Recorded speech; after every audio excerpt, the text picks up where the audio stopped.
Once upon a time, in a quiet corner of a bustling city, there was a little bookshop that many people walked past without noticing. The shop's wooden sign, faded by the sun and rain, read "Whimsy Tales and Wonders."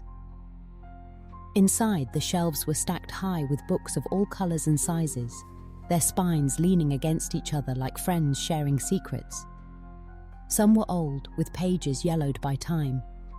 Some were so new that their ink still smelled like adventure. But tucked away on the very highest shelf, behind a row of encyclopedias and a stack of forgotten fairy tales, was a book quite unlike any other, a book that could change its story. This was not a book you would find easily. In fact, it seemed to hide whenever someone climbed the ladder to look through the top shelf. It would tuck itself behind larger volumes or slip quietly to the back, as if it were shy. Its cover was a soft, shifting shade somewhere between blue and green, and its title was written in letters that shimmered and changed, sometimes spelling out the book that could change its story, and sometimes just winking out of existence altogether. No one knew how the book had come to be there. The shopkeeper, a kindly old woman with spectacles perched on her nose, would sometimes catch a glimpse of it out of the corner of her eye. She would nod to it, as if greeting an old friend, but she never tried to open it. She believed, as all wise shopkeepers do, that some books choose their own readers. One rainy afternoon, when the city outside was grey and puddled, a little girl named Mia wandered into Whimsy Tales and Wonders. Mia loved books more than anything. She loved the way their pages smelled, the sound they made when she turned them, and the way she could lose herself in their stories. On this particular day, her mother had let her come in out of the rain to browse while she finished her errands. Mia wandered the aisles, her eyes wide with wonder. She passed stories about pirates and princesses, wizards and wild things, but none of them seemed quite right. Then, as she looked up, she saw the faint shimmer of letters on the highest shelf. Something tugged at her heart, and she felt a strange certainty that she needed to see that book. She asked the shopkeeper if she could use the ladder, and with a gentle smile, the woman agreed. Mia climbed carefully, her fingers tingling with excitement. As she reached the top, she saw the shimmering book, its title swirling and sparkling. She reached out, and the book seemed to warm beneath her hand, as if it recognized her touch. Mia brought the book down and sat in a cozy armchair by the window. She opened the cover, and to her amazement, the first page was blank. She turned the page, and another blank one greeted her. Page after page, blank. She frowned, puzzled. Was this some kind of trick? But as she thought about it, words began to appear on the page, curling and looping in neat black ink. She watched in awe as a story unfolded before her very eyes. The story was about a little girl named Mia, who found a magical book in a mysterious shop. And as she read, she realized that the book was telling the story of her own day, right up to the moment she sat reading by the window. Mia's eyes widened. She wondered what would happen if she wished for something to happen in the story. She whispered, "I wish I could meet a talking cat."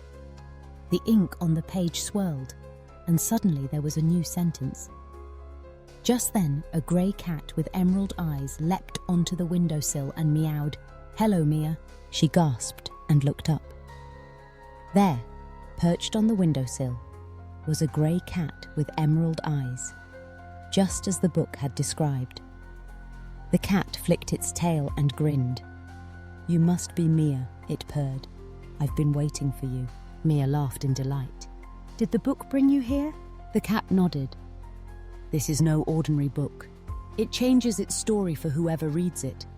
What would you like to do next?" Mia thought for a moment. "I want to go on an adventure. With you." The book's pages fluttered, and the words shifted again. Mia and her new friend, the talking cat named Whiskers, decided to set off on a grand adventure. The moment they stepped outside the shop, the rain stopped, and a rainbow arched across the sky. As soon as she read those words, Mia felt a gentle tug, and suddenly she and Whiskers were standing outside. the storm clouds parting and a brilliant rainbow stretching from the city to the distant hills. Whiskers stretched and said, "Where shall we go first?" Mia looked at the rainbow's colours and pointed. "Let's follow the rainbow!" The book's pages turned themselves, and the story continued. Mia and Whiskers followed the rainbow through winding streets and over cobblestone bridges, past gardens where flowers sang in the breeze, and parks where trees whispered secrets. They walked and walked until they reached the very foot of the rainbow. There, at the rainbow's end, they found a sparkling pond. The surface shimmered with all the colours of the rainbow, and in the centre of the pond floated a golden lily pad. On the lily pad sat a tiny frog wearing a crown. "Welcome," croaked the frog. "I am Prince Puddle, keeper of the rainbow pond. What brings you here?" Mia smiled. "We followed the rainbow. We're on an adventure." Prince Puddle bowed. "Then you must try the rainbow riddle. If you can answer, you may take a gift from the pond." Mia nodded eagerly, and Whiskers flicked his tail. The book's pages glowed as the riddle appeared. What is always ahead of you but can never be seen? Mia thought hard. Was it the future? She whispered. "The future." The words on the page sparkled, and the frog smiled. "You are clever. For your answer, you may choose a gift from the pond." Mia looked into the shimmering water, and a small silver key floated up to the surface. She reached out and took it, feeling its cool weight in her hand. "What does it unlock?" she asked. Prince Puddle winked. "That is for you to discover." The book's story shifted again. With the silver key in hand, Mia and Whiskers set off once more, following a path that wound through the wildflowers and into a forest filled with sunlight and shadows. The forest was quiet, except for the soft rustle of leaves and the distant call of birds. As they walked, Mia saw a door in the side of an ancient oak tree. The door had no handle, only a keyhole that gleamed in the dappled light. Mia took the silver key and fitted it into the lock. With a gentle click, the door swung open, revealing a spiral staircase that led down and down beneath the roots of the tree. She looked at Whiskers, who nodded encouragingly. Together they stepped inside and began to descend. The staircase spiraled deep underground, and soon they found themselves in a cavern aglow with crystals of every colour. The crystals hummed softly, filling the air with music. In the centre of the cavern was an old wooden chest. The book's pages fluttered, and a new challenge appeared. To open the chest, you must tell a story that is true, and from your own heart. Mia closed her eyes and thought of all the stories she loved, but this one had to be her own. She spoke softly, her voice echoing in the crystal cave. Once, there was a girl who was shy and sometimes afraid to try new things. But she loved stories, and each time she read a new one, she felt a little braver.